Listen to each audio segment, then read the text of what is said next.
So the first study is the annualized bleeding rates in patients with hemophilia A and B with inhibitors with and without target joints at baseline in the Concizumab phase 3 Explorer-7 trial. Concizumab is an anti-TFPI monoclonal antibody directed against the Kunitz-2 domain, and it's administered as a once-daily subcutaneous injection. It decreases TFPI inhibition of 10A, allowing tissue factor 7A complex to produce more factor 10A and increasing thrombin generation. The Explorer-7 study had 4 arms. Arms 1 and 2 were randomized 1:2 to initial treatment for bleeds with standard therapy, which was arm 1 or on demand, versus start of Concizumab prophylaxis, which is arm 2.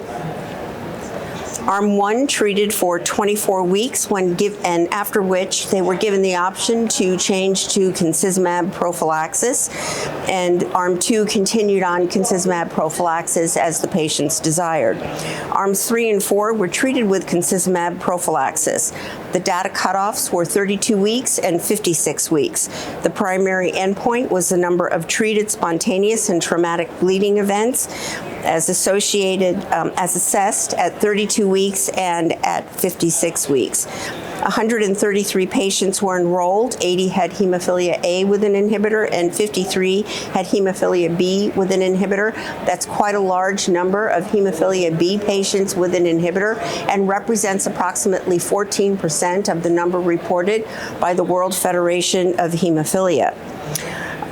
The aim for this analysis was to assess the annualized bleeding rate in patients with hemophilia A and B with inhibitors with or without target joints at baseline.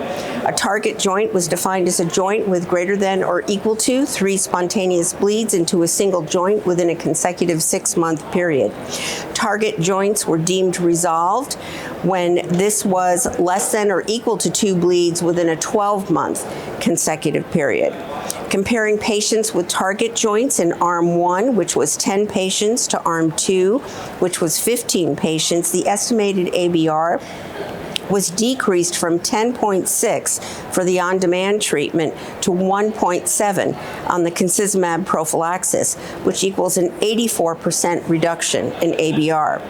For those without a target joint in Arm 1, which was 9 patients, versus Arm 2, 18 patients, the ABR was reduced from 9 to 0.9, a 90% reduction.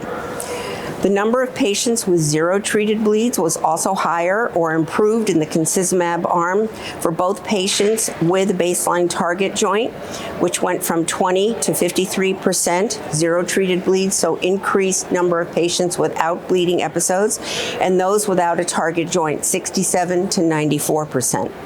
The median ABR for treated spontaneous and traumatic target joint bleeds in patients who switched in Arm 1 from their on-demand treatment to Concizumab prophy was 0 at 56 weeks.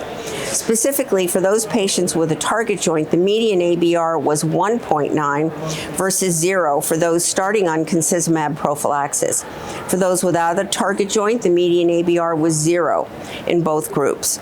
The median ABR for treated spontaneous and traumatic target joints for Arms 2 through 4 was 0, regardless of target joints at baseline at 32 and 56 weeks.